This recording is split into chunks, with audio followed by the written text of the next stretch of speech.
Imagine, a study hall in Babylonia, deep in the night, generations after Rome burned Jerusalem. Oil lamps gutter over benches worn smooth by a century of argument. An old scholar recites a legal tradition exactly as his teacher recited it to him, and inside that dry discussion of law, a name surfaces. A name his community had every reason to leave buried. That name, according to the scholars who have studied this text, belongs to Jesus. The text is the Talmud, the central text of rabbinic Judaism, second in authority only to the Hebrew Bible itself. It was not written by Christians. It was not written by Romans. It was compiled by the rabbis, the heirs of the religious establishment that stood opposed to the movement Jesus started. And yet, in a tractate called Sanhedrin, at folio 43a, there is a passage that historians R.T. France and John P. Meyer have analyzed as a reference to Jesus. Historians have a name for this kind of evidence. They call it the criterion of enemy attestation, and by that criterion, a hostile source does not weaken the case. It strengthens it. Because a witness who despises the story he is telling has no motive to invent it. In the next few minutes, we will look at what this text is, who has studied it, what it can tell us, and, just as importantly, what it cannot. To understand why this passage matters, you first have to understand what the Talmud is, because it is unlike almost any other document that survives from the ancient world. According to Wikipedia, the Talmud is the central text of rabbinic Judaism, second in authority only to the Hebrew Bible, the Bible whose first 5 books form the Torah, alongside the prophets and the writings. It is a primary source of Jewish law and Jewish theology. Structurally, it consists of the part of the oral Torah that was compiled in the Mishnah, together with its commentaries, known as the Gemara. That structure tells you something important: this is not a book that one author sat down and wrote in one lifetime. According to Wikipedia, the Talmud records the teachings, opinions, and disagreements of thousands of rabbis and Torah scholars, on subjects ranging from halakha, Jewish law, to ethics, philosophy, customs, history, and folklore. Thousands of voices, preserved in argument with each other, transmitted with extraordinary care across generations before reaching the form we can read today. It is the accumulated conversation of a civilization. And its authority within that civilization is difficult to overstate. According to Wikipedia, until the Haskalah, the Jewish Enlightenment of the 18th and 19th centuries, the Talmud was the centerpiece of Jewish culture in nearly all communities, foundational to all Jewish thought and aspirations, and serving as the guide for the daily life of Jews.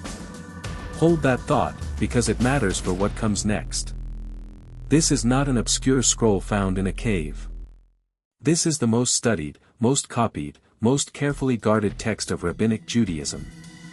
Nothing entered it casually, and nothing survived in it by accident of neglect. So when a text like this, a legal and theological record compiled by the rabbis themselves, contains a passage that major historians have analyzed as a reference to Jesus, historians pay attention. Not because the Talmud is friendly to him. Precisely because it is not. In the rules historians use to weigh ancient sources, there is a principle that sounds almost like courtroom logic, because it is. It is called the criterion of enemy attestation, and it holds that a hostile source increases the credibility of what it concedes. The logic is simple. A friendly witness might exaggerate. A neutral witness might repeat rumor. But a hostile witness concedes only what he cannot plausibly deny. When your opponent's own records agree with you on a basic fact, that fact stands on much firmer ground.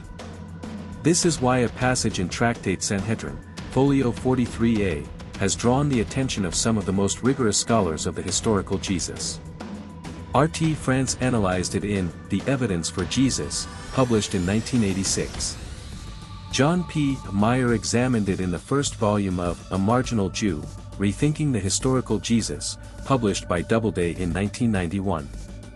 And in 2007, Princeton University Press published Peter Schaeffer's Jesus in the Talmud, an entire scholarly study devoted to how the Talmud's compilers remembered Jesus. Notice what kind of books these are. None of them is devotional literature. These are works of critical scholarship, written for readers who check footnotes. Imagine, you pull a heavy volume of the Talmud from the shelf and lay it open under the lamp. Folio after folio of law, debate, and tradition, courts, witnesses, capital cases. You move slowly through the tractate called Sanhedrin, the one that deals with judges and judgment.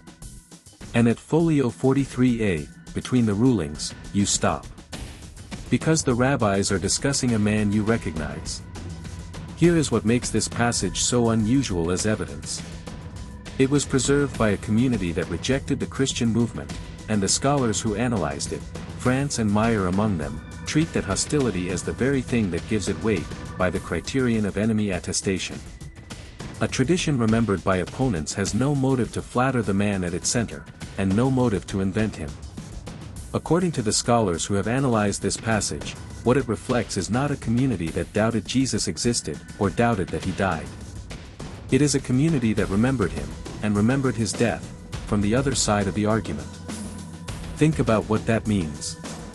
The detail of the gospel narrative that history is best positioned to test, that Jesus was executed, appears here, according to these analyses, not as a Christian claim, but as something his opponent's own tradition took for granted. The exact wording, translation, and interpretation of the passage are matters the scholarly literature treats with great care. Schaeffer devoted an entire Princeton study to those questions, and we will respect that caution. But the core observation made by France and Meyer stands on its own: the least sympathetic source imaginable still remembered him. Now, let's be honest about what this source cannot do, because that honesty is the whole point of this channel. First, the Talmud is not an eyewitness document.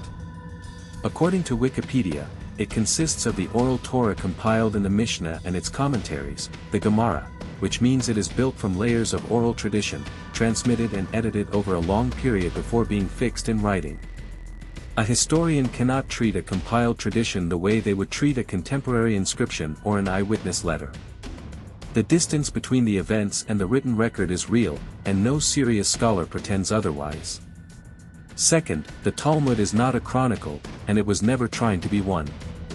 According to Wikipedia, it records the teachings, opinions, and disagreements of thousands of rabbis on subjects including law, ethics, philosophy, customs, history, and folklore.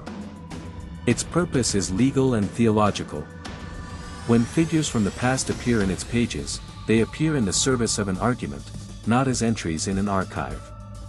That shapes how carefully any historical detail inside it must be handled. Third, scholars do not all read the passage the same way. The fact that Princeton University Press published a full scholarly study, Schaeffer's Jesus in the Talmud, tells you these passages require careful, contested interpretation. Which details reflect early memory, and which reflect later polemic, is exactly the kind of question that careful scholarship debates. And finally, the deepest limitation of all. A hostile source can only confirm what its authors conceded. It can never confirm what its authors denied.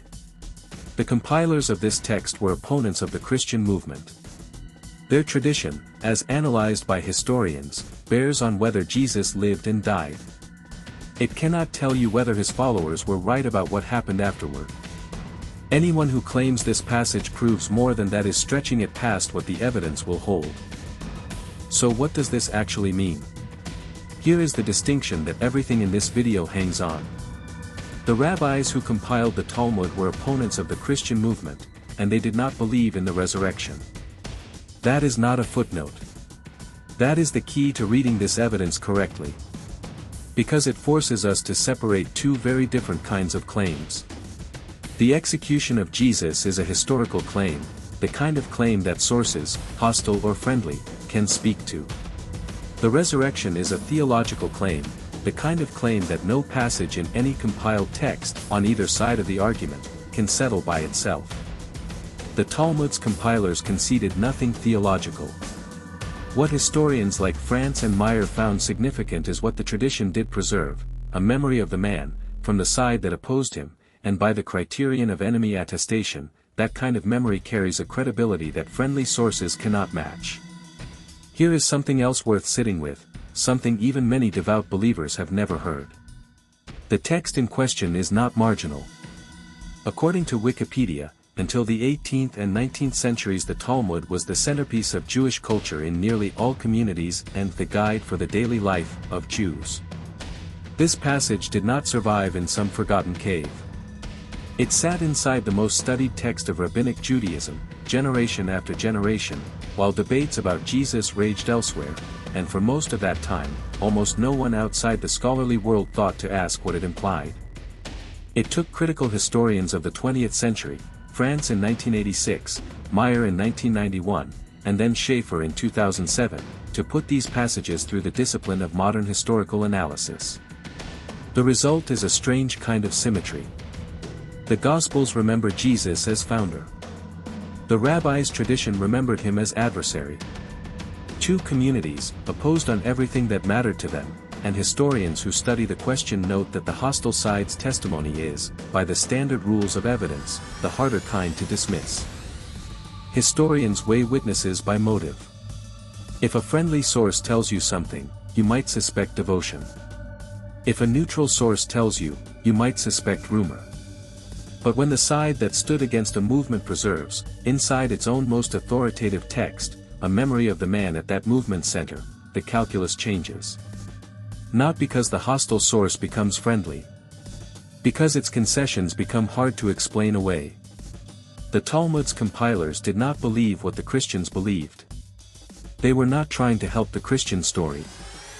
And according to the scholars who have analyzed Sanhedrin 43a, that is exactly why their testimony matters. So here is the question this evidence leaves on the table, and it is not a question about faith. It is a question about method. How much weight do you give a witness who would have preferred to forget? When the people with every reason to stay silent still remember, what does their memory tell you?